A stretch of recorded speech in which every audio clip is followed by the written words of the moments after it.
Industries एक बार जरा आप देखेंगे खुश, आपको ये ठीक लग रहा है क्या? आज भी चलेगा क्या?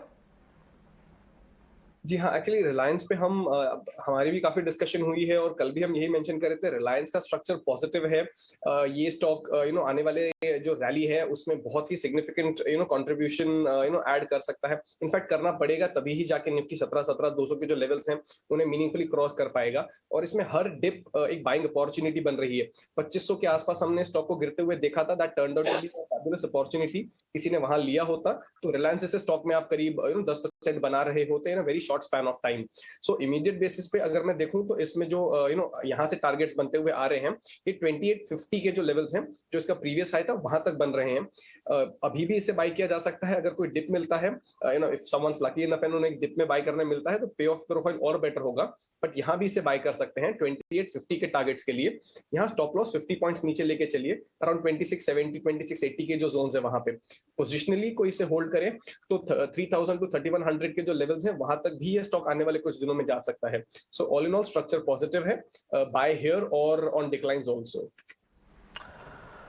ओके ठीक है, 15 पैसे की एक मजबूती के साथ रुपया भी इस समय खुला है, तो इस पे भी आपको थोड़ा सा ध्यान रखना होगा। हालांकि रुपए की अब 10 पैसे 15 पैसे से कोई ज़्यादा फर्क नहीं पड़ रहा, क्योंकि मार्केट के अंदर इस समय 21-22 के विक्स के साथ साथ जो बाजार चल रहा है वो अपनी अलग ही थीम पे चलता हुआ दिख रहा है। एक बार आपको निफ्टी के लेवल्स में वापस से दिखाऊंगा, क्योंकि अब निफ्टी वापस हरे निशान में लौटा है। आज का सेटलमेंट हमको अगर 16,800 के नीचे मिलता है तो 16,885 50 दिन का एवरेज है, जहाँ पे आज मार्केट टकराएगा जाके। देखते हैं उसको कितना पार करता है। प्रोबेबिलिटी ये हाई हो सकती है, क्योंकि आज वीक का आखिरी दिन है, तो देखते हैं, हो सकता है आज शॉर्ट कवरिंग और तेजी से मार्केट के अंदर आती हुई दिखे।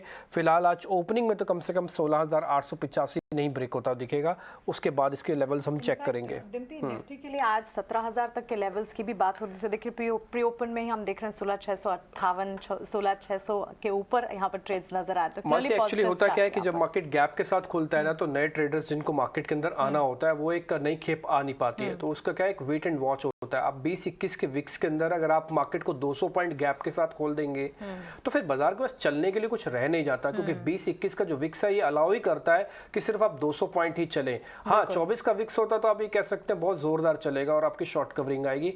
या आप इस समय वॉलेटिलिटी इंडेक्स तो अभी तो अनचेंज है, ये बाजार खुलने के साथ इसके चेंजेस होते हुए दिखेंगे। इसलिए आप ज्यादातर एनालिस्ट को भी आप देख भी पा रहे होंगे कि उनके टारगेट 16,800 17,000 तक के ही है। इससे ज्यादा अभी किसी के भी बड़े टारगेट्स मार्केट के अंदर आएंगे नहीं, क्योंकि मार्केट के अंदर टिपिकली भी पुल बैक फेज के अंदर है। आप ग्रोथ और पुल बैक में थोड़ा फर्क होता है। खैर आगे बढ़ते हैं, कुछ एक और शेयर्स की मैं बात बोलता हूँ। यहाँ पे सामने रखते हैं वो सारे के सारे शेयर्स। एक मेरे लिस्ट में एक और शेयर भी है, वो है लेमन ट्री। कल काफ़ी अच्छी क्लोजिंग थी इसकी, एक बार चेक करेंगे आप गौरव? लेमन ट्री ये आज और चल सकता है क्या? 1.5% ऊपर खुलेगा।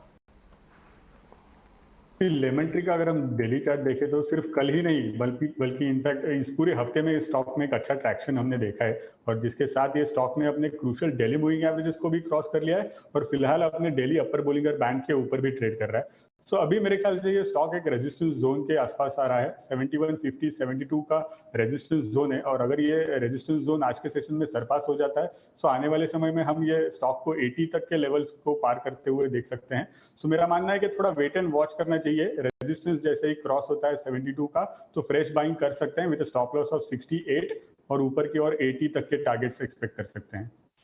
गौरव, आपने सही कहा, लेमन ट्री पूरे हफ्ते चला है। इनफैक्ट इस हफ्ते की शुरुआत में हमने लेमन ट्री होटल्स के लिए एक खबर भी देखी थी। कंपनी अपने कारोबार विस्तार उड़ीसा में करने के बारे में सोच रही है, और वहां पर काफी हद तक एक्सपेंशन प्लान्स जो हैं वो खबर आने के बाद स्टॉक में मूवमेंट देखने को मिला। एक हफ्ते की चाल भी देखी, करीब 20% के अप मूव्स यहाँ पर स्टॉक में देखने को मिले।